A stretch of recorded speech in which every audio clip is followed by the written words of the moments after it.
자, 요한계시록 18장 4절 말씀. 또 내가 들으니 하늘로부터 다른 음성이 나서 이르되 내 백성아 거기서 나와 그의 죄에 참여하지 말고 그가 받을 재앙들을 받지 마라. 요한계시록의 핵심 귀절 가운데 하나가 또 이 말씀입니다.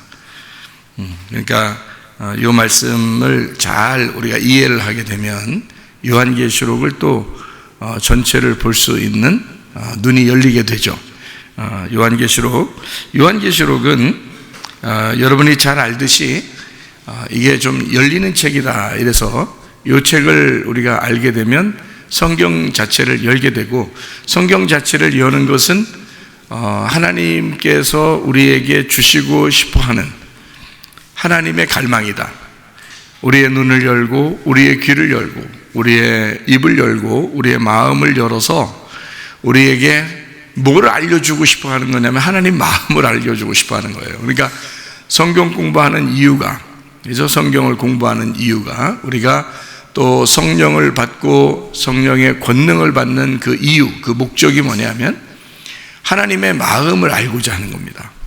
그러니까 하나님의 마음을 알게 되면 그 마음으로 우리가 살아가게 되는 거, 그게 이제 성경의 목적이 되는 거예요. 근데 우리는 하나님 마음을 알려고 하지 않고 성경을 한번 배워보자 이런 사람들도 있다는 거죠. 그러면 이제 머리의 지식으로만 성경을 알게 되니까 그건 좀 하나님께서 이제 의도한 거하고는 좀 다르죠. 하나님 의도한 거는 우리 마음 안에 하나님이 같이 들어와서, 물론 우리의 생각으로도 하나님 마음이 이제 들어오기를 원하죠. 하나님의 생각이 우리의 생각으로 들어오고 하나님의 마음이 우리의 마음으로 들어와서 하나님과 함께 이렇게 생활하기를 하나님이 원하시는데, 그거를 이제 우리가 그걸 깨닫고, 요한계시록을 통해서 이 요한계시록은 열리는 책이라고 했으니까 이 열리는 책을 가지고 우리가 이 성경 말씀을 좀 하나님 마음의 문을 좀 알고 우리도 마음의 문을 열어서 그 하나님을 이렇게 잘 받아들이고 영접해야 되겠다, 이제 그런 생각을 갖게 되는 거죠. 그러니까 성경은 성령과 능력이라 그렇게 말했어요. 그러니까 성령을 받으면 능력이 있어야 된다, 그런 말이죠. 그러니까 그게 이제 성령을 받는 것도 능력을 받는 것도 목적, 그 이유가 뭐라고요? 하나님 마음을 열고자 합니다. 우리 마음을 열고자 합니다. 그래서 결국에는 천국이라는 하나님을 우리 안에 모셔드리는 것이다. 우리도 그 하나님이라는 천국 안에 우리도 들어가는 것이고, 하나님이라는 천국이 우리 안에 들어오게 하는 것이, 그게 이제 하나님의 목적인 거죠. 예수님이 십자가 못 박혀 돌아가시고 부활하셔서 제자들에게 나타나가지고 뭘 줬죠? 뭐라고 했잖아요. 제자들한테 뭐가 있을지어다 그랬잖아요. 네, 평강이 있을지어다 그랬거든요. 그럼 그 평강이라는 게 뭐겠어요? 평강이 있을지어다, 그게 뭐겠어요? 그러면 그게 천국인 거예요. 그러니까 너희들에게 천국이 있으면 좋겠다, 그 말이거든요. 그러니까 부활하신 예수님이 평강인 거고, 평강이신 예수님은 우리에게 천국이신 겁니다. 그러니까 그렇게 천국을 가져라, 평강을 가져라, 이런 거죠. 아무것도 염려하지 말고 오직 모든 일에 기도와 간구로 너희 구할 것을 감사함으로 하나님 앞에 아뢰라. 그리하면 모든 지각에 뛰어난 하나님의 평강이, 그랬죠? 그 평강, 그 뭐냐면 천국이, 하나님의 천국이 너희 마음과 생각을 지켜줄 거다. 그게 이제 천국이거든요. 사실은 마음의 천국인데, 그러니까 예수님께서도 우리에게 너희 마음 안에 내가 들어가고 싶어 라고 그렇게 이야기하죠. 그러니까 신랑과 신부의 관계는 어떤 관계라고 그랬어요? 우리가 신부가 신랑 안에 있다가 그 신랑이 우리랑 결혼하게 되면, 그러니까 신부는 원래 신랑 안에 있었죠. 그런데 신랑이 그 신부 안에 들어오게 되면 그럼 그 결혼이라 그랬잖아요. 우리가 신랑 안에 들어가 있는 거는 예수님이 이 땅에 오실 때 그렇게 우리를 품고 오셨다 그랬어요.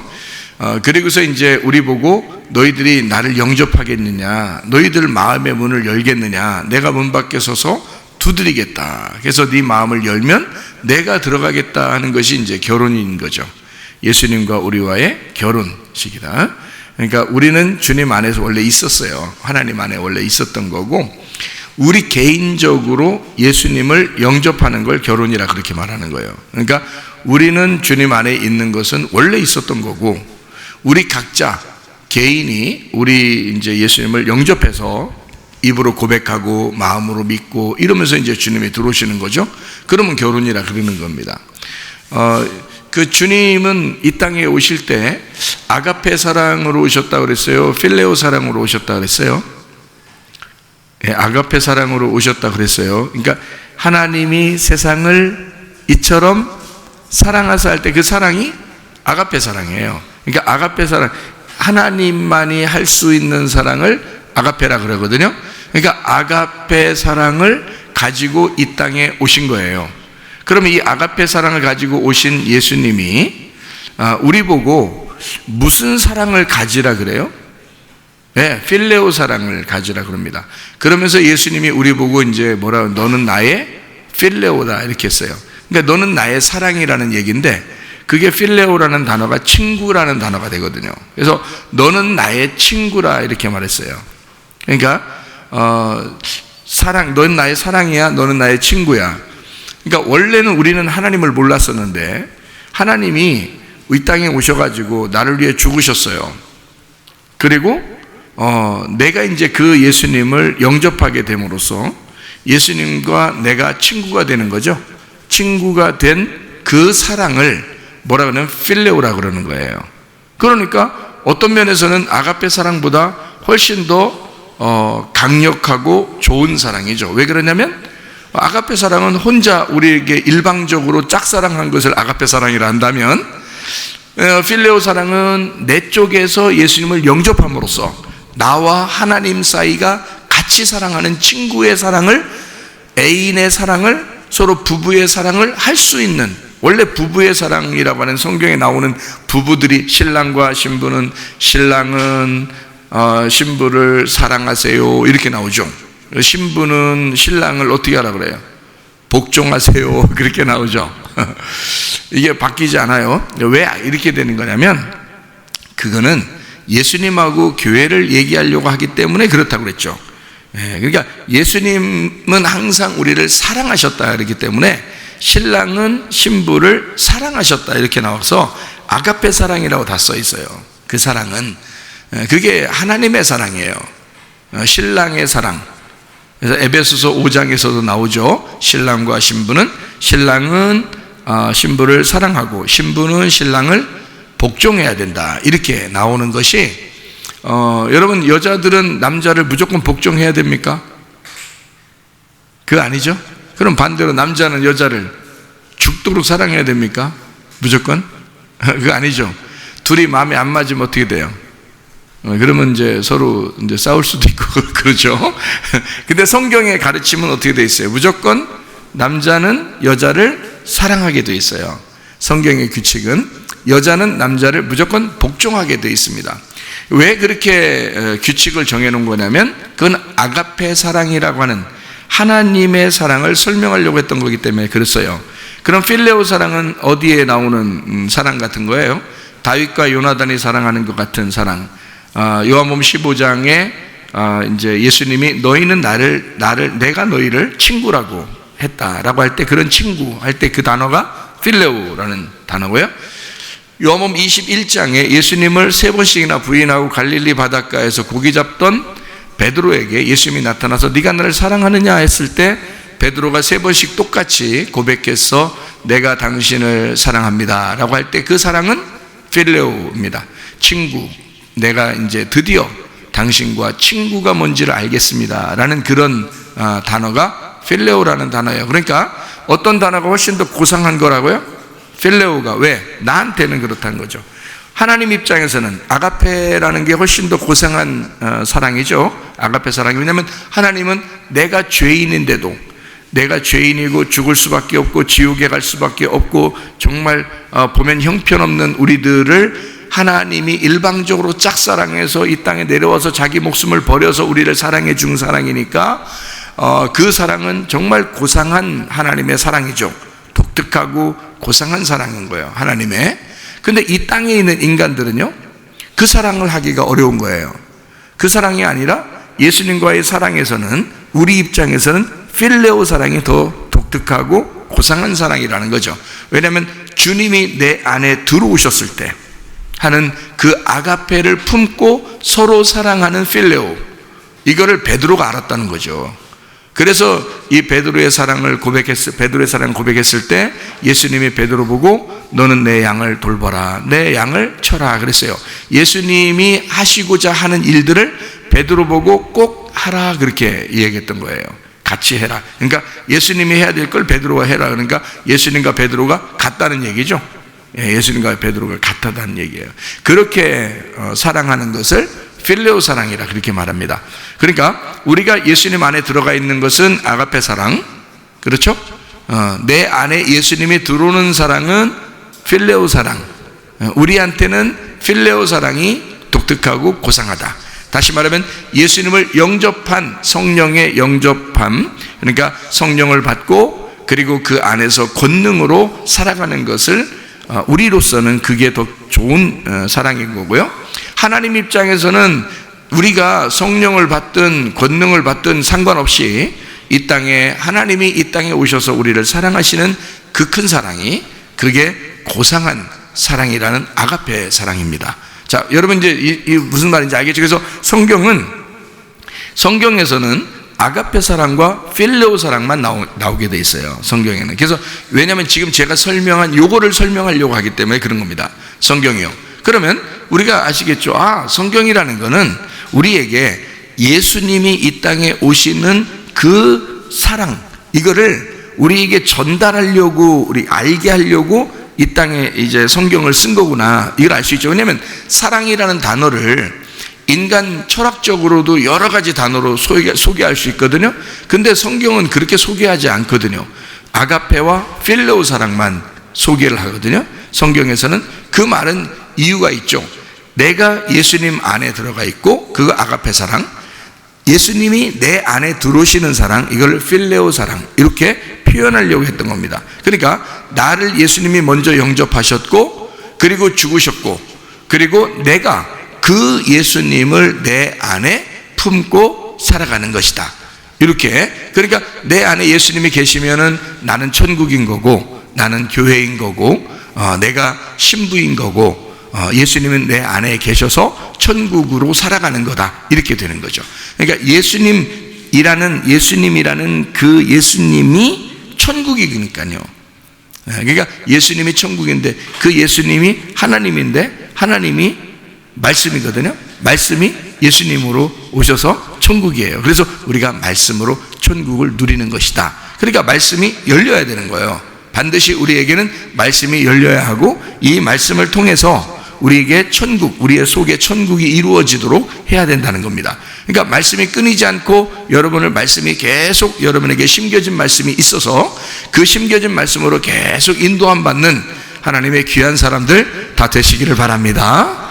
그래서 요한계시록 18장 4절의 말씀을 우리가 지금 읽었어요. 우리가 요한계시록의 1장부터 3장까지는 그 교회, 7교회에 대한 이야기가 나오죠. 7교회, 7등불, 7영, 이런 게 나오는데요. 7등불이 뭐라겠어요? 성막의 7등불, 그게 7교회라 그랬어요. 그 7교회는 그러니까 하나의 금 등잔대로 돼 있어서 이게 다 연결되어 있는 7개의 가지로 연결되어 있는 하나의 등잔대이기 때문에 이게 한 달란트거든요. 그래서 이게 한 교회를 의미하는 거예요. 그러니까 7교회지만 사실은 하나의 교회, 주님의 교회를 의미하는 것이다.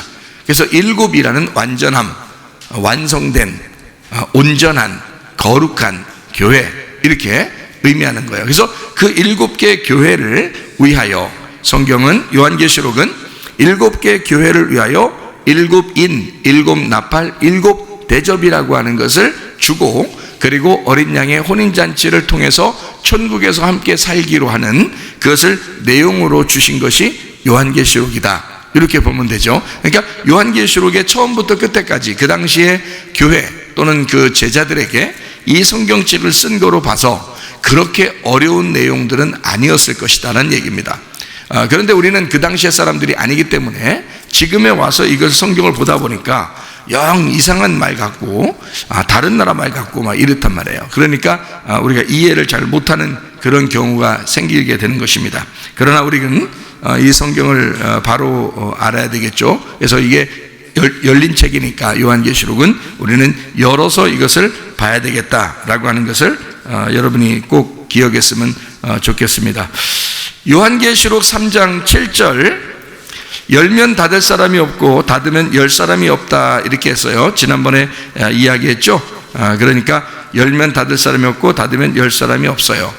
이것은 열려있는 책이다라는 얘기죠. 처음에 닫는다는 것은 창세기부터 닫는다고 했어요. 요한계시록은 연다, 그래서 닫음으로 시작해서 열림으로 마치는 이 성경책이다. 그렇게 여러분이 보면 이해가 될 것입니다. 그 다음에 이제 또 요한계시록 3장 20절 21절 말씀, 20절 21절, 이걸 보면 문을 이제 열어라 했어요. 이게 마음의 문을 열어라는 얘기고요. 또 뭐 7교회 사람들에게, 성령이 교회들에게 하시는 말씀을 귀 있는 자들만 들을지어다라고 했을 때도 이게 듣는다 하면 이게 귀가 열렸다는 의미가 되니까 귀가, 성령의 귀를 열어야 되겠다, 이런 의미를 가지고 있습니다. 문을 이제 마음의 문을 열었어요. 눈도 열고, 영안의 눈도 열고, 또 영안의 귀도 열고, 영안의 입도 열고, 영안의 마음도 영적으로 열어야 된다, 이런 생각인데, 그 마음의 문을 열어서 어떻게 한다고요? 신랑 안에 내가 들어가서 예수님 돌아가실 때 죽었고 그 다음에 부활했는데 내 마음의 문을 열고 주님께서 내 안에 들어오셔서 함께 혼인잔치를 한다. 그래서 먹고 마신다, 혼인잔치니까 먹고 마신다, 이렇게 된다고 그랬죠. 그래서 요한계시록 3장 20절은 성경에서, 요한계시록에서 굉장히 중요한 것 중에 하나입니다. 굉장히 중요한 기절 중에 하나가 되죠.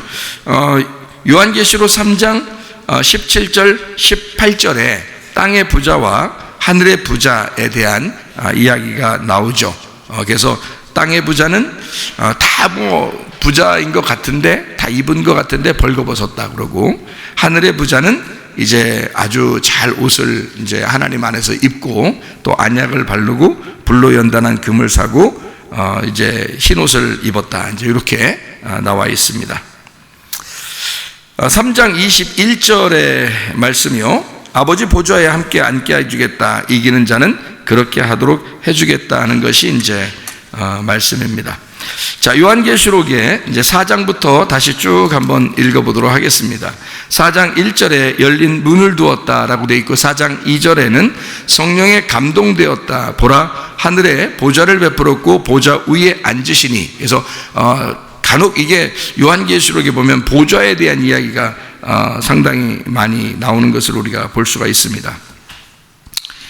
그리고 여기에 4장 5절에 7등불, 또 이 7등불 하나님의 7영이다, 이렇게 되어 있어요. 그 7등불은 어디에 있는 건지 아시죠? 성전에 있는 7등불. 이거는 불을 꺼뜨리지 말라 그랬습니다.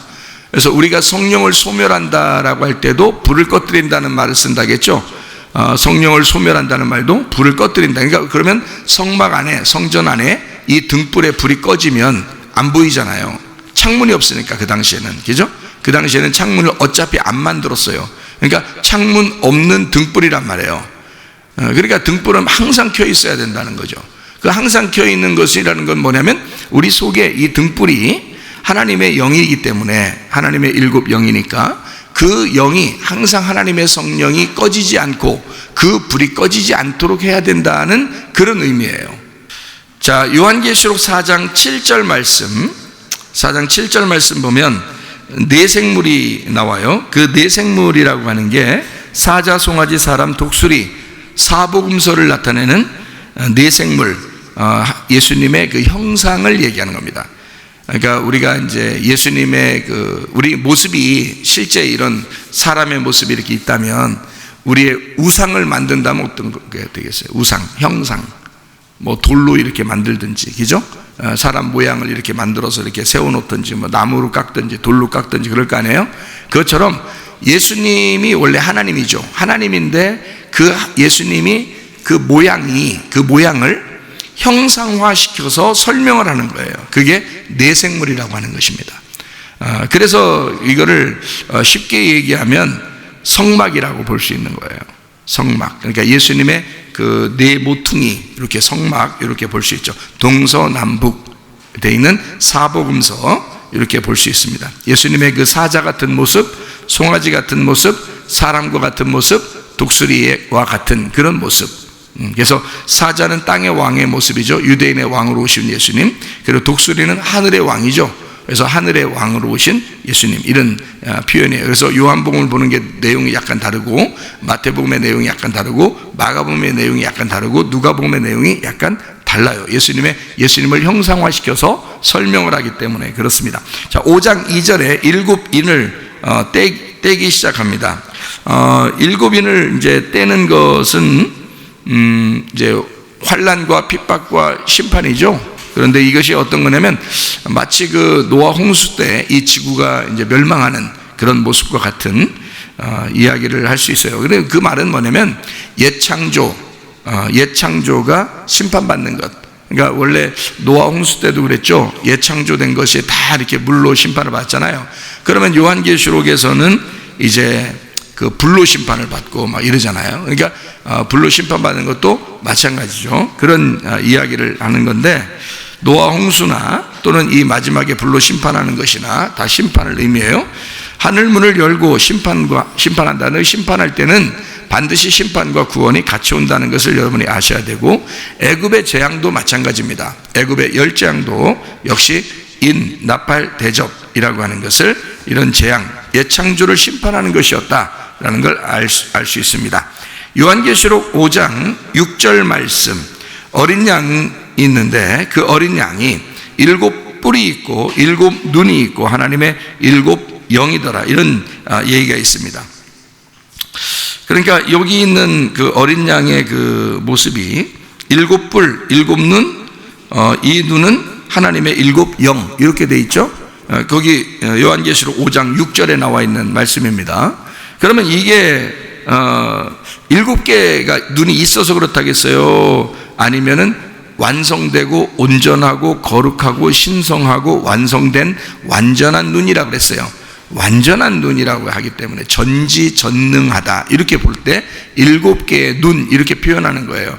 여러분이 그렇게 보지 않으면 성경은 이상한 책이 되어버립니다. 그러니까 그림을 그려서 하면 안 된다 그랬죠. 성경은 그림 그려서 성경 보면 아주 이해를 더 못한다 그랬어요. 그냥 우리가 관념으로, 우리 머릿속에서 관념적으로 생각을 하는 게 훨씬 더 빨리 이해를 할 수가 있습니다. 왜냐하면 성경은 요한계시록만 있는 게 아니고 창세기부터 같이 있기 때문에 같이 다 보면서 이게 앞 뒤를 이렇게 보게 되면 이해할 수 있는 그런 내용이 되죠.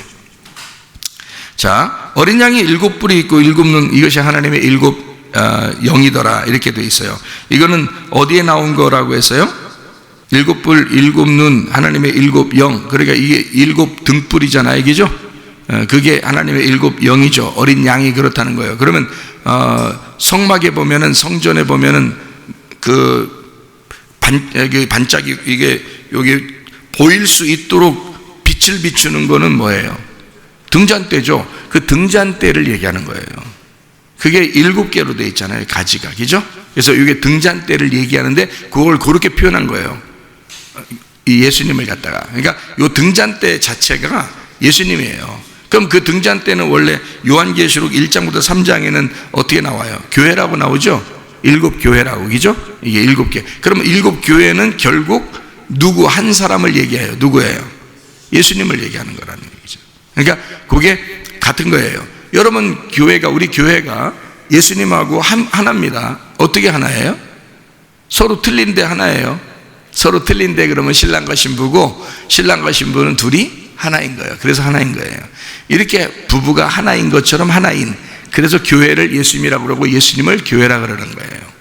무슨 말인지 알겠죠? 자, 결혼한 부부에게 아내한테 우리가 잘해주면 남편이 좋아하죠? 남편한테 잘해주면 부인이 싫어하죠? 자기한테 잘해달라고 그러죠? 아니죠. 남편한테 잘해주면 부인이 좋아하죠. 부인한테 잘해주면 남편이 좋아하고요. 이게 왜 그러면 둘이 한 몸이기 때문에 그렇습니다. 인정하셔야 돼요. 무조건 인정하셔야 돼요. 자, 이게 이제 그런 내용으로 써 있는 거고요. 성막이 성막 안에 또 성막 밖에 있는 그 성막 안에 있고 성막 밖에 있는 그 생물과 24장로에 대한 이야기가 있어요. 그게 요한계시록 5장 8절에도 나와 있죠. 5장 8절에 보니까 네 생물은 예수님의 형상이라고 그랬습니다. 성막 네구탱이 있고 동서남북 사자 송아지 사람 독수리 사복음서 예수님의 형상을 나타내고 24장로는 12지파 그리고 그 안에 법궤를 지키는 12레위지파 이렇게 해서 24장로 겉사람 속사람 성막 성전이 겉과 속이 합해서 하나인 그게 24장로라고 그러거든요.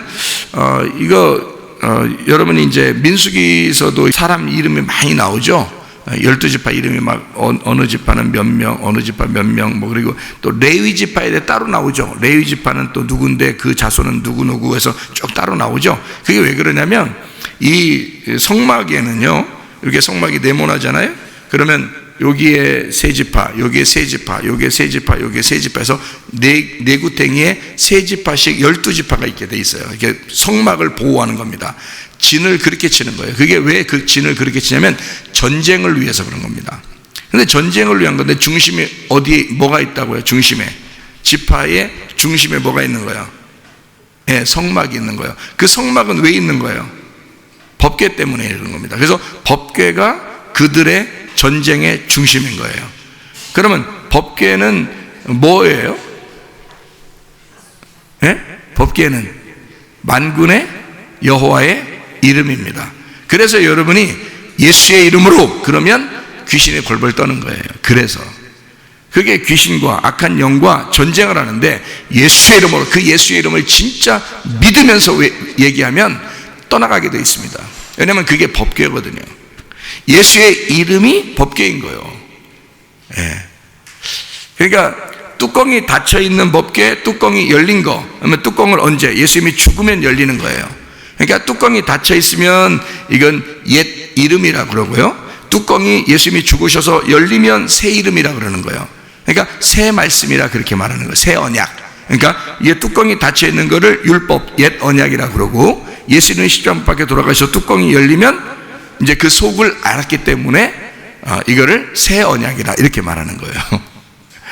그러니까 이 성막 네구탱이에 세 지파 있죠. 요 안에 법궤를 지키는 그 레위 지파가 셋에서 12이 이렇게 진을 치고 있어요. 그러니까 여기 법궤를 보호하기 위해서 레위 지파가 있는 거고 밖에 성막을 천막을 이렇게 지키기 위해서 12지파가 이렇게 밖에 또 있는 거예요. 그러니까 이 겉에와 속에를 겉사람, 속사람 그래서 이 성경책이 겉으로 보는 책과 안으로 보는 책 이렇게 돼 있단 말이에요. 그러니까 여러분이 겉으로 성경을 이렇게 읽는 거 있고 그 다음에 그 속에 뜻이 있다는 거죠.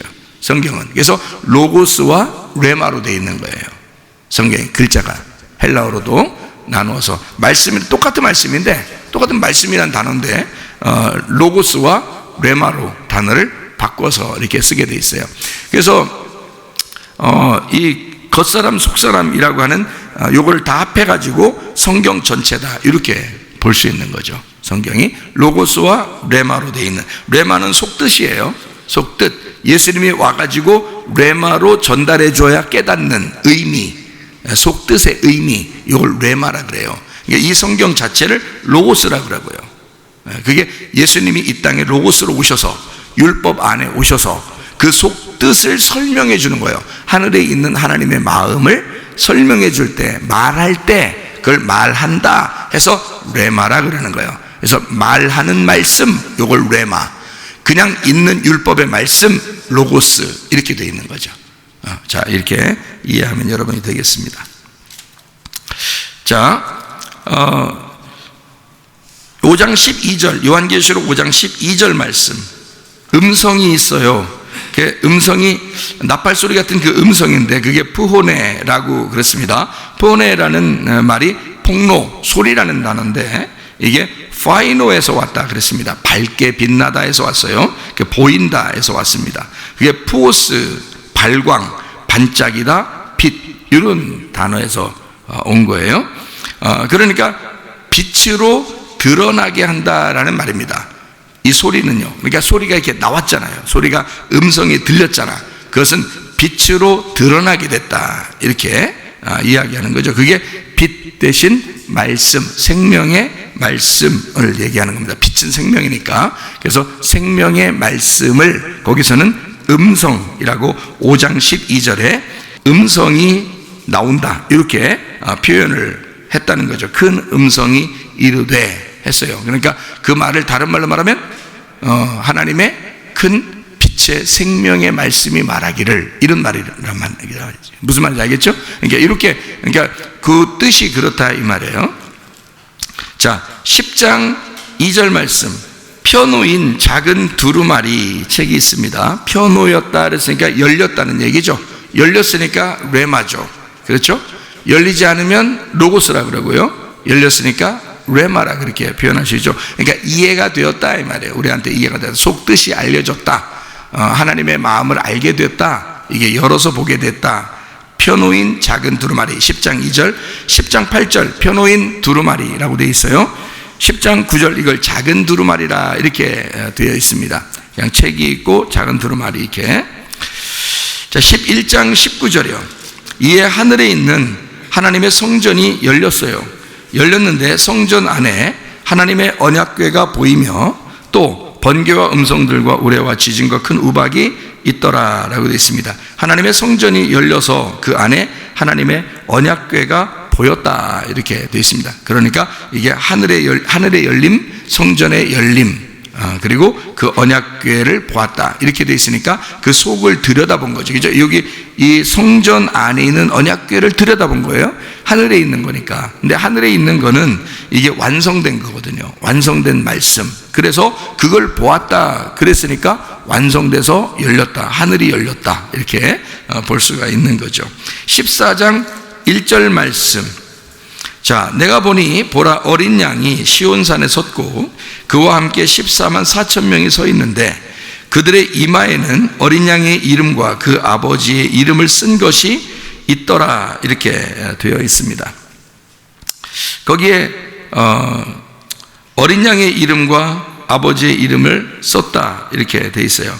어린 양의 이름과 아버지의 이름을 거기에 썼다.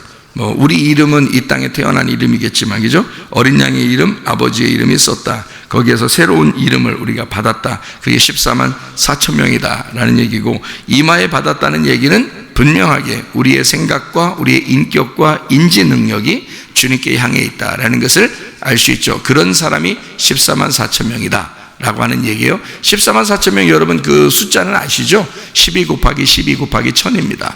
그래서 12지파 곱하기 12사도 곱하기 1000, 이렇게 하면 14만 4천 명이 됩니다.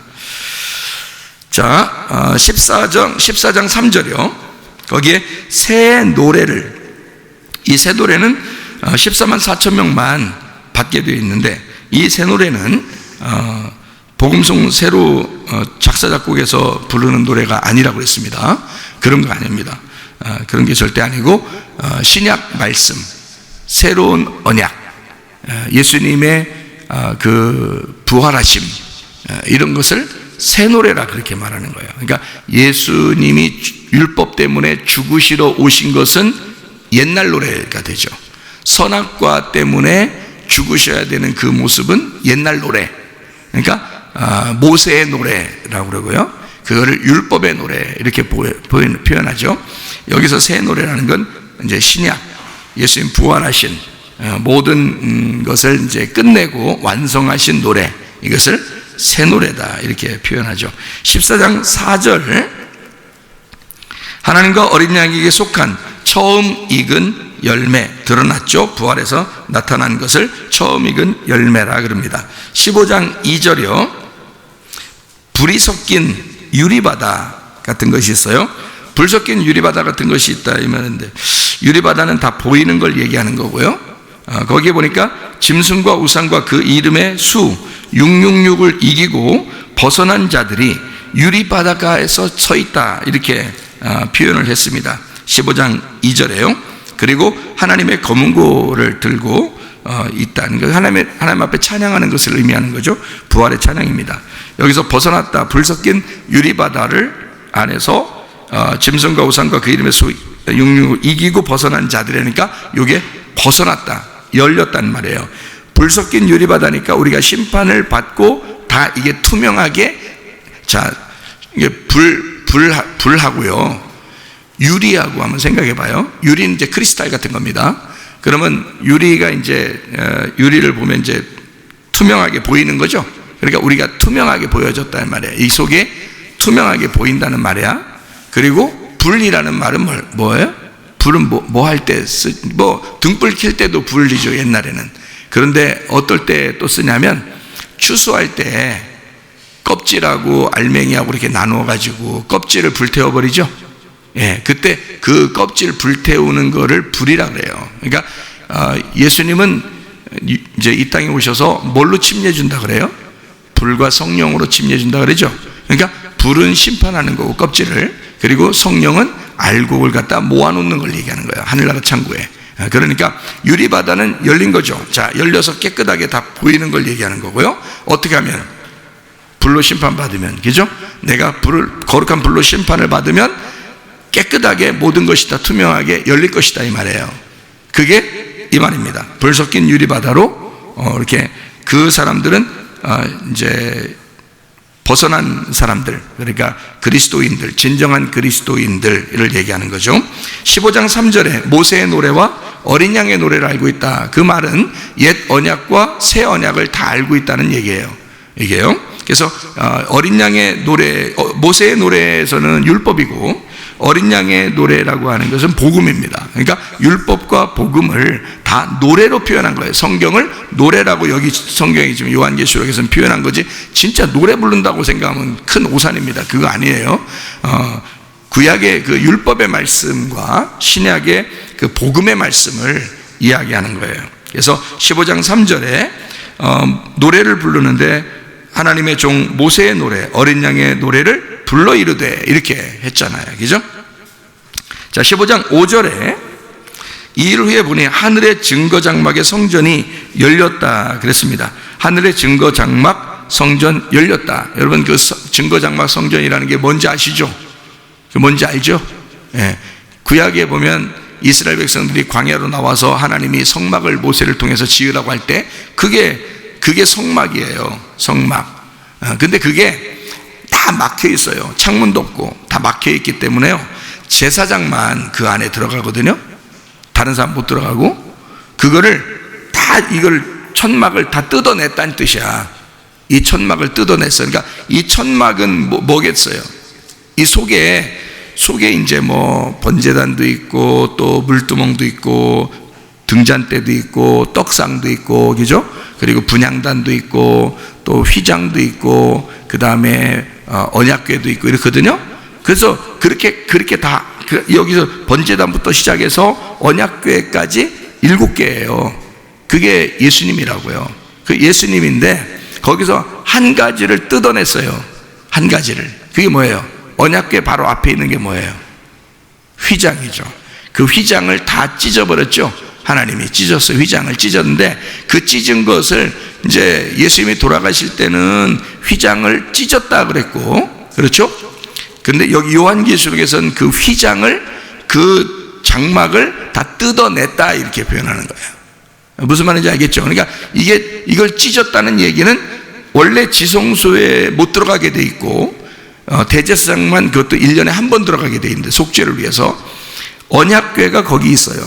그걸 휘장을 찢어서 그 언약궤가 있는 걸 보여주는 거거든요. 투명하게 왔다 갔다. 이걸 유리바다라 그래요. 이렇게 보여줬다, 이렇게 다 뜯어서 열었다, 열은 바다, 유리바다, 이렇게 하는 거거든요. 그게 그럼 일단 열렸다는 얘기거든요. 그럼 이게 어떻게 열렸냐? 예수님의 죽으심으로 휘장, 천막이라는 육체가 뜯어졌다 이 말이야. 뜯어냈다, 다 찢어버렸다 그 말이야. 그러니까 다 속살이 다 보는 거죠. 속살이 다 보이는 거니까 그 속살이 보여있는 그 증거 장막이 열려서 내려오더라 이 말이야. 그러니까 완성된 부활한 그리스도가 내 안에 들어오신다, 이 땅에 오신다 이 말이거든요. 그거를 설명하는 내용입니다.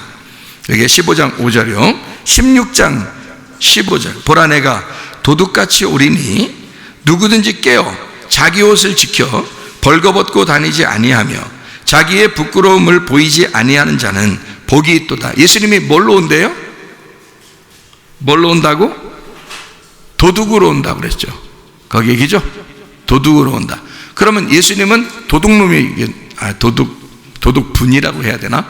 도둑분이 오시는 거예요.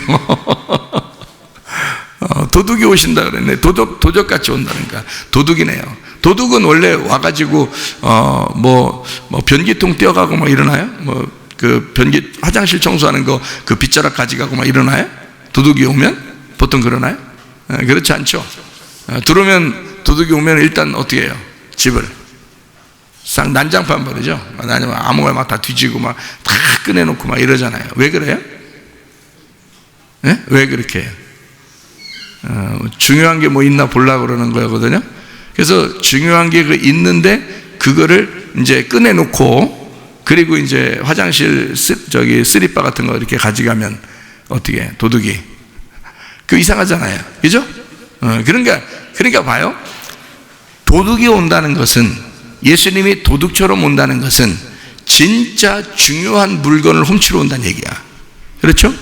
그러면 여러분이 그만큼 예수님이 여러분을 중요하게 생각해서 자기 신부를 정말 훔쳐서 가고 싶어서 그런 거예요. 그러면 여러분이 어떤 사람이 돼야 되겠어요? 아주 그냥 값이 싸고, 그런 사람이 돼야 돼. 싸구려 인생을 사는 사람이 돼야 되겠어요? 아니면 비싼 보석 같은 인생을 살아야 되겠어요? 보석 같은 인생이 돼야 되겠죠? 싸구려 인생 살면서 그냥 자기 욕심은 욕심대로 다 부리고 그냥 승질은 승질대로 다 부리고, 그냥 이 땅에 그냥 막 거짓말, 음란, 욕심, 그냥 미움, 질투, 고집, 자존심 막 이런 거 다 하면서 살다가, 싸구려 인생 살다가 주님 오실 때 나 좀 받아주세요. 이상하잖아요? 그죠? 도둑이 온다는 것은 정말 값비싼 물건을 가지러 오는 거예요. 그럼 여러분과 제가 진짜 거룩하고 진짜 신실하고 진짜 충성스럽고 값비싼 보석 같은 인생들이 되셔야 합니다. 그런 인생이 되셔서 예수님이 오셔가지고 도둑같이 와서 탁 가져갈 수 있는 그런 사람이 돼야 되죠. 그게 우리들이 돼야 되는 거예요.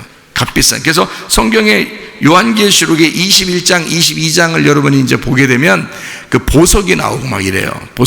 그 보석이 이름도 막 나오고 그러거든요. 그럼 그 보석이라는 게 왜 거기에 등장해요? 하늘나라는 왜 보석 같다고 이렇게 나와요? 그게 여러분과 저를 얘기하기 때문에 그렇습니다.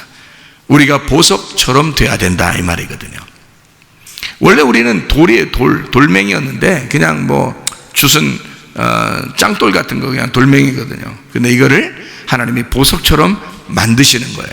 새 언약을 줘서 보석처럼 우리를 재창조해내는 것을 보석이라 그런 겁니다.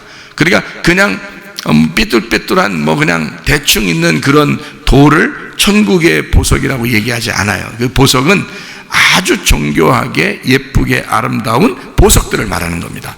그게 여러분과 제가 새 창조되었기 때문에 그런 거예요. 그거를 천국의 모습이다 라고 얘기하는 것입니다. 그러니까 거기에서 먼저 온 도둑이 있고 나중에 온 도둑이 있어요. 여기에 요한계시록 16장 15절에 보니까 어떤 도둑이라고 했어요? 여기서 예수님 도둑은 뭐 하러 온다 그래요? 여기 보니까 내가 도둑같이 오면 어떻게 돼? 자기 옷을 지키고 벌거벗고 다니지 않는 거니까 옷을 입어야 되는 거죠. 옷을 입게 만든다는 거예요. 이 도둑은 옷 벗게 만드는 도둑이 아니야. 이 도둑은 옷 입게 하는 도둑이에요. 이 도둑은, 그러니까 도둑이라고 표현한 것은 왜 도둑이라고 표현했다고요? 갑자기 오고 그게 도둑이고 그리고 갑자기 오는 거예요. 호련히. 성령도 마찬가지예요. 성령도 성령의 권능도 갑자기 호련히 느닷없이 기대하지 않았는데 자연스럽게 오는 거를 성령과 능력이라고 그러거든요.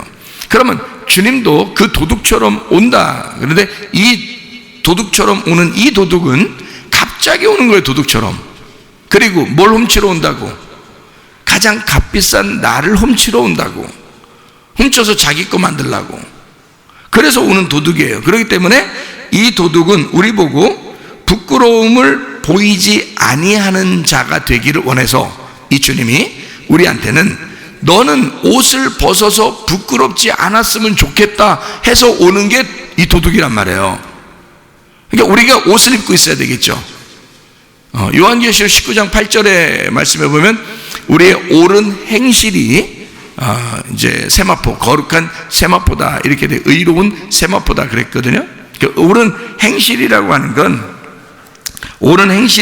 건 요한복음 6장 29절에 말하는 하나님의 일, 우리가 다른 일을 막 해서 그런 게 아니라 하나님의 일, 하나님께서 보내신 일을 믿는 것이 옳은 세마포란 말이에요.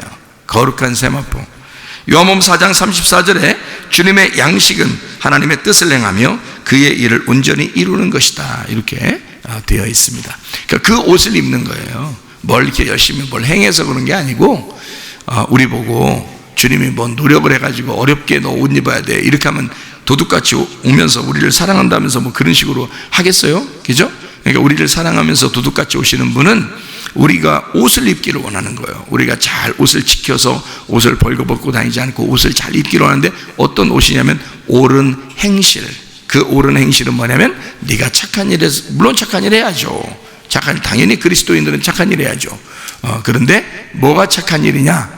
하나님의 아들을 믿는 것이 착한 일이다 이렇게 되어 있어요. 하나님의 아들을 믿는 것이 착한 일이다. 이게 요한복음 6장 29절의 말씀이거든요. 자, 그렇게 성도들의 옳은 행실, 그 옷을, 그 믿음을 입고 있어야 된다 그런 거죠. 그러니까 주님 도둑같이 오는 것을 뭘로 준비하고 있으라고요? 믿음으로 준비하고 있으라 그 말이에요. 그러니까 우리는 뭘 가지고 있어야 되겠다? 믿음으로 가지고 있어야 되겠다. 믿음으로 구원받았죠? 믿음으로 살다가 뭘로 가요? 믿음으로 가는 거야. 그러니까 믿음으로 시작해서 믿음으로 가는 거란 말이에요. 천국에. 무슨 말인지 알겠죠? 그러니까 믿음이야 다. 우리는 믿음으로 천국 가는 거예요. 다른 노력으로 천국 가는 게 아니죠. 그래서 여기에 성경에 보면 여기 지금 도둑은 우리 보고 옷 입으라는 도둑이에요. 여기 오는 도둑은 요한계시록에 나오는 도둑은요. 요한계시록에 있는 나무가 있는데 어떤 나무예요? 생명나무죠? 요한계시록에 있는 나무는 생명나무 열매를 먹게 돼 있어요. 그러면 창세기에 있는 나무는 어떤 나무예요? 선악과 나무죠? 네. 그러면 여기 도둑이 제발 저런다. 도둑이 나중에 오는 이 요한계시록의 도둑은 생명나무 도둑이겠죠? 생명나무 도둑이니까 우리 보고 옷 입으라 그러잖아. 그죠? 그러면 옷을 벗게 하는 도둑이 있어. 그 어떤 나무겠어? 선악과 나무죠. 그래서 옷 벗은 거를 부끄럽게 여기죠. 선악과 나무 먹으면 옷 벗은 걸 부끄럽게 여기잖아. 그죠? 그래서 우리 보고 생명나무는 뭐라 그래? 옷 입으라 그러는 거야. 성도들의 옳은 행실을 입어라. 그게 뭐라고? 예수님을 믿어라 그 말이거든요.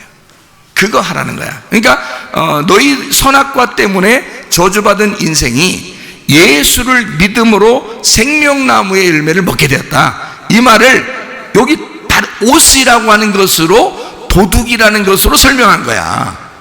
무슨 말인지 알겠죠? 그러니까 먼저 온 도둑이 있고 나중 온 도둑이 있는 거지. 그러면 먼저 온 도둑과 나중 온 도둑을 가장 잘 설명하는 성경 기절이 어디에 있어요? 요한복음 10장 10절이죠. 예, 도적이 오는 것은 도적질하고 죽이고 멸망시키는, 그게 어디? 선악과 나무죠. 내가 온 것은 생명을 주고 영생을 얻게 하려 함이라. 풍성하게 해주시러 오셨다. 이런 했죠. 그래서 생명을 주고 더 풍성한 삶을 살게 해주러 오셨다. 이런 말이거든요. 그러면 그건 뭐예요? 생명나무죠. 네, 그러니까 앞에 있는 거는 목자는 목자인데 더 거짓 목자를 얘기하는 거고, 두 번째 오는 목자는 생명과 풍성함을 주는 거니까 진짜 목자, 선한 목자라 그러는 거예요, 예수님을. 그렇죠? 그러면 앞에 온 거는 도둑놈이니까, 나쁜 도둑놈이니까 거짓 선지자를 얘기하는 거고, 뒤에 오는 도둑은 좋은 도둑이니까 진짜 우리를 사랑하시는 어린 양 되신 예수님을 말하는 거고, 그렇죠? 예, 그렇게 나눠진 거예요. 그러니까 앞에 온 도둑은 선악과 뒤에 온 도둑은 생명나무다. 아하, 성경에 그렇게 되어 있구나. 이렇게 여는 것이다 그 말이에요, 성경이. 창세기부터 요한계시록까지. 자, 그리고 이제 요한계시록 17장 16절 15절 16절을 한번 보니까 이런 말씀이 있습니다.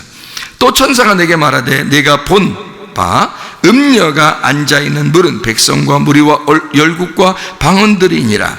네가 본 바 이 열불과 짐승은 음녀를 미워하여 망하게 하고 벌거벗게 하고 그의 살을 먹고 불로 아주 사르리라, 이렇게 되어 있습니다. 이 말은 열불 짐승이라고 하는 게 뭐냐라고 하는 건데요, 그게 세상입니다. 그리고 먼저 온 도둑입니다. 열불 짐승이. 음녀는 그러면 뭐냐? 음녀는 여기서 뭐냐? 성경에 음녀를 잘 소개하죠. 음녀가 여기서 소개가 되는데, 여기가 그 16장, 17장, 18장 이렇게 다 소개하는 거거든요. 거기에 17장 18절에 보면 네가 본 그 여자는 땅의 왕들을 다스리는 큰 성이라 그랬어요. 이게 바벨론 성을 얘기하는 겁니다. 바벨론 성이요. 자, 그러면 여기서 음녀라는 것은 뭘 의미하는 거예요? 짐승은, 열불 짐승은 세상, 먼저 온 도둑을 얘기한다면, 그럼 성경에 짐승하고 반대가 있어요. 성경 요한계시록에 어린 양이죠. 그리고 네 생물입니다. 그죠? 24장로, 네 생물 24장로, 그 어린 양, 그 네 생물 24장로는 이제 예수님을 이렇게 표현하는 거예요. 형상으로 표현하는 거고, 어린 양이 있어요. 그게 짐승하고 반대겠죠? 그죠? 짐승하고 반대. 네 생물도 짐승하고 반대겠죠? 예, 예수님의 형상이니까. 무슨 말인지 알겠어요? 이렇게 나눠지는 겁니다. 그게 그 어린 양이 나중에 온 도둑이에요. 무슨 말인지 알겠죠? 그러니까 먼저 온 도둑이 짐승이고, 그리고 나중에 온 도둑이 어린 양이에요.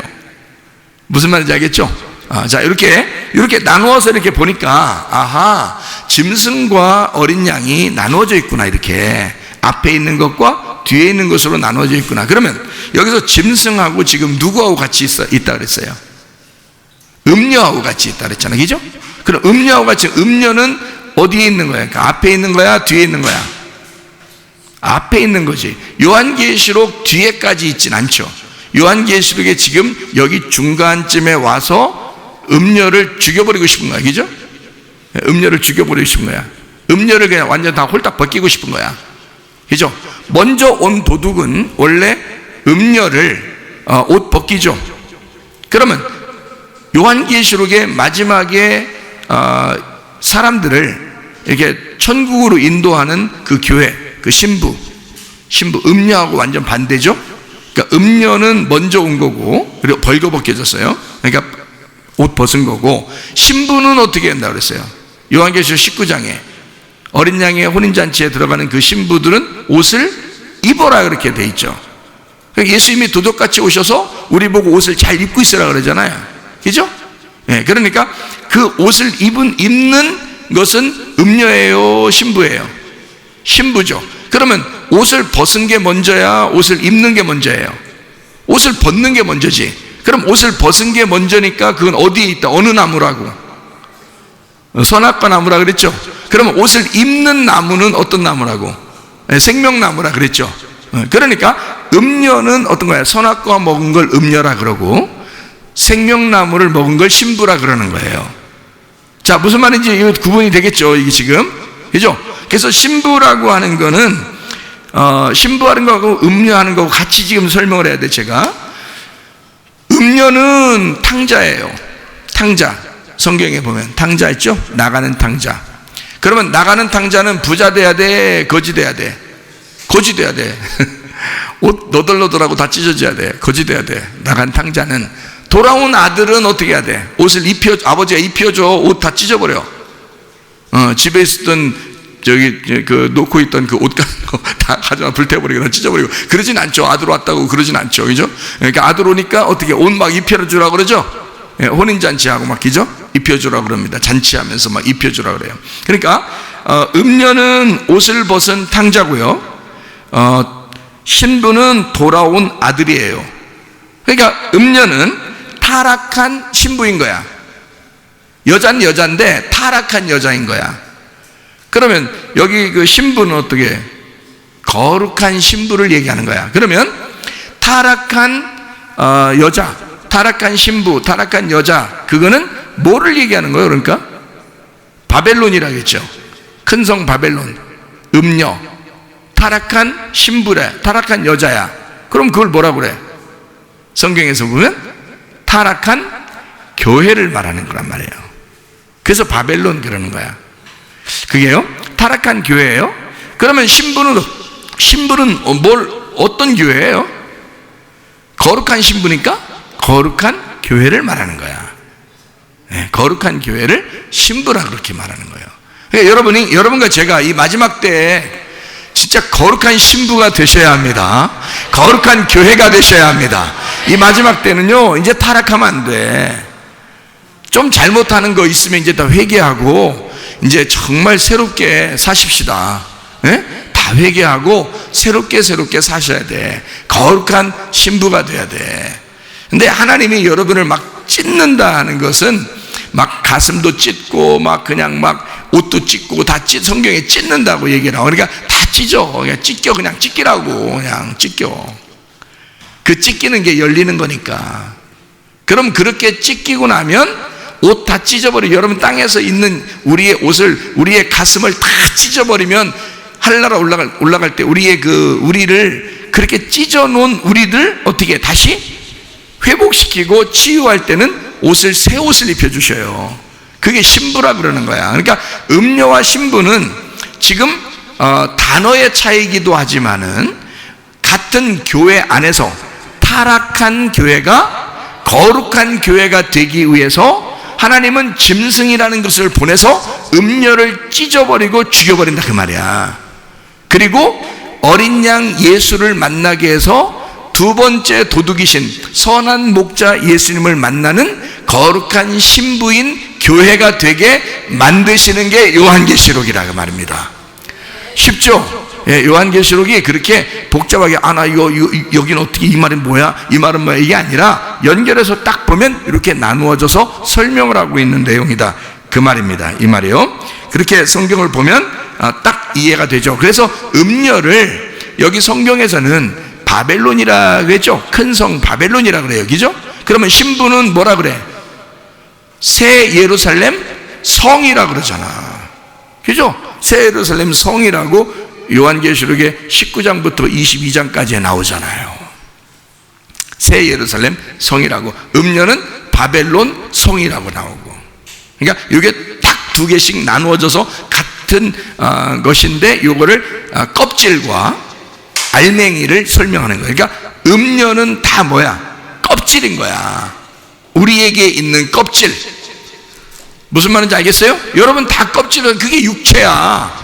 그래서 음녀는 뭘 좋아해? 그래서 육체를 좋아하는 거야. 신부는 뭘 좋아하겠어? 그 속에 있는 말씀을 좋아하는 거야. 예수님이 이 땅에 뭘 입고 오셨어요? 말씀이신 예수님이 뭘 입고 오셨어? 육체를 입고 오셨잖아. 근데 음녀는 꼭 뭘 선택해? 육체를 선택한단 말이야. 육체는 십자가에 매달려 죽어야 되는 건데 그거를 자꾸 선택하고 산다는 거지, 땅의 것을. 근데 신부는 어떻게 해? 진짜 말씀이신 그 로고스 말씀을 선택한다는 거지, 신부들은. 그러니까 육체를 선택해서 살던 너의 땅의 인생을 거룩한 말씀을 선택한 하늘의 인생으로 바꾸는 그것이 구원이라 그 말입니다. 그게 이 성경에 있는 음녀와 신부를 나누는 내용이라는 거예요. 이게 자, 뭔가 이해해야 되겠죠? 자, 마지막 요한계시록 18장 4절 말씀입니다. 내 백성아 거기가 어디예요? 18장 4절에 하늘로부터 음성이 나서 이르되 내 백성아, 내 백성아라는 말은 뭘 얘기하는 거야?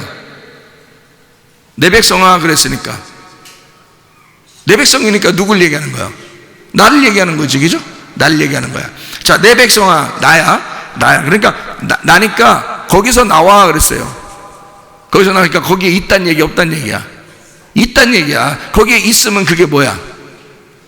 거기에 있으면, 거기 안에 있으면, 있는데 나오라 그랬으니까 거기 안에 있는 건 뭐라 그래? 그러니까 음녀 신부 중에 뭐요? 음녀. 나오면 뭐가 돼?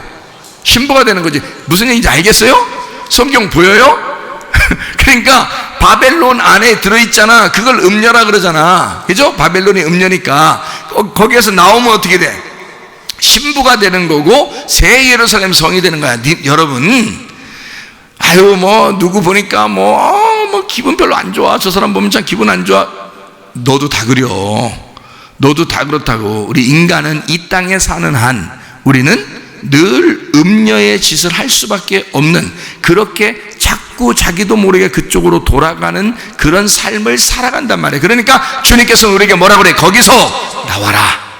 거기서 나와라. 너 신부가 돼야 한다. 거룩한 옷을 입어야 한다. 옳은 행실을 해야 한다. 나를 믿어야 한다. 이렇게 빼내는 거예요, 우리를. 너 음녀 같은 너요, 네가 나와서 신부가 되어 새 예루살렘 성이 되어야 한다라고 해서 음녀 바벨론 거기에서 나와라 라는 뜻이에요.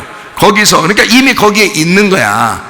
우리는 이 땅에 살고 있는 한 거기에 살 수밖에 없는 거예요. 같은 거야. 같이 이렇게 교회 안에 이렇게 있는데 여기가 우리의 타락의 장소고 여기가 우리의 거룩한 장소가 됐단 말이에요. 그러니까 여기가 우리의 바벨론 성이 될 수 있고 여기가 우리의 새 예루살렘 성이 될 수 있는 거야. 그러니까 너 거기서 빠져나와 하는 것은 내가, 여러분이 세상에서 살면서 교회 생활하면서 뭔가 우리의 생활이 뭔가 육체적인 삶을 사는 게 있잖아요. 막 음란하고 거짓하고 교만하고 자존심 세우고 고집 부리고 뭔가 막 욕심내고 미워하고 막 이런 게 있잖아요. 막 승질내고 하면서 막 짜증나고 막 뭔가 모르게 막 뭔가 걸림이 있고 막 이런 거 있잖아요. 그게 다 뭐냐면 육체예요. 교회 다니면서 그 짓 한다니까?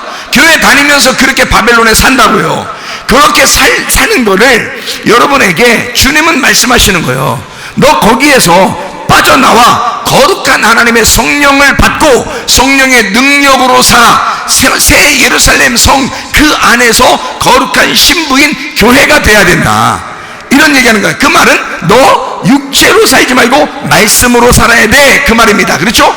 예, 그러니까 말씀과 육체가 같이 있는 거니까 우리는 말씀과 육체가 같이 이 땅에 살아가거든요. 근데 우리가 내가 육체를 선택할 거냐 말씀을 선택할 거냐 하는 것은 내가 선택하는 거란 말이에요. 내가 선택하는 거란 말이에요. 문을 열고 닫는 것도 내가 문을 여는 거란 말이에요. 내가 문을 열 수도 있고 내가 주의 문을 열 수도 있고 예수님에게 문을 열 수도 있다는 거지. 내가 주인이니까. 이해가 되겠습니까? 그러니까 음녀인 바벨론, 거기에서 내 백성아, 여기에 있는 사람들, 여러분이 육체로 좀 산다 할지라도 지금 누구예요? 주님의 백성이란 말이에요. 육체 같은 삶을 사는 것 같다 할지라도, 좀 승질내는 사람이다 할지라도, 미워하는 사람이라 할지라도, 욕심 부리는 사람이라 할지라도 사실 하나님의 백성인 거죠. 하나님은 그렇게 우리를 부르신다고요. 내 백성아, 얘들아, 내 자식들아, 얘들아, 제발 그렇게 살지 말고 거기에서 빠져나와 거룩한 신부가 돼야 된다. 너 거기서 빠져나와 그의 죄에 참여하지 마라. 왜냐하면 음녀는 불태워질 거니까, 육체는 불태워질 거니까. 그런 죄된 삶을 네가 선택하여 그렇게 살게 되면 너는 불의한 자가 되고 그렇게 심판받게 될 거야. 그러니까 내 백성아, 내 자식들아, 거기서 빠져나와 거룩한 하나님의 백성이 되거라, 신부가 되거라, 교회가 되거라, 어린 양의 신부로 살아라, 그 말입니다. 기도하겠습니다.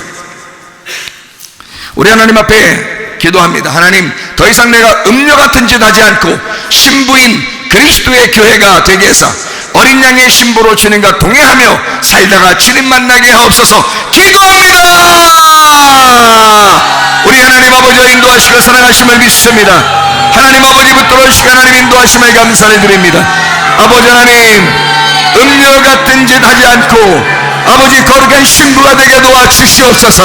아버지의 성령으로 충만한 권능으로 살게 도와주시옵소서. 하나님, 모든 질병과 오태에서 해방받게 도와주시며 가정의 모든 문제 해결되게 하시고 성령으로 기름 부시고 예수의 축복이 넘치게 도와주옵소서.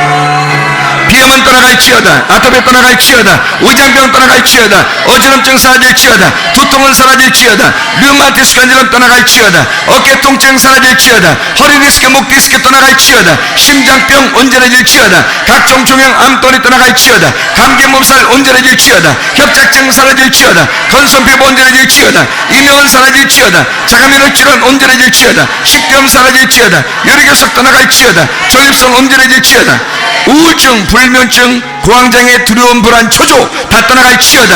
음란, 거짓, 독출, 미움, 욕심의 영은 다 떠나갈지어다. 아까 토론 영은 다 떠나갈지어다. 주님, 거룩한 하나님의 백성이 되어 주님과 동행하다가 주님 만나게 도와 주시옵소서. 예수 그리스도 존귀하신 이름 받들어 기도 올리옵나이다. 아멘.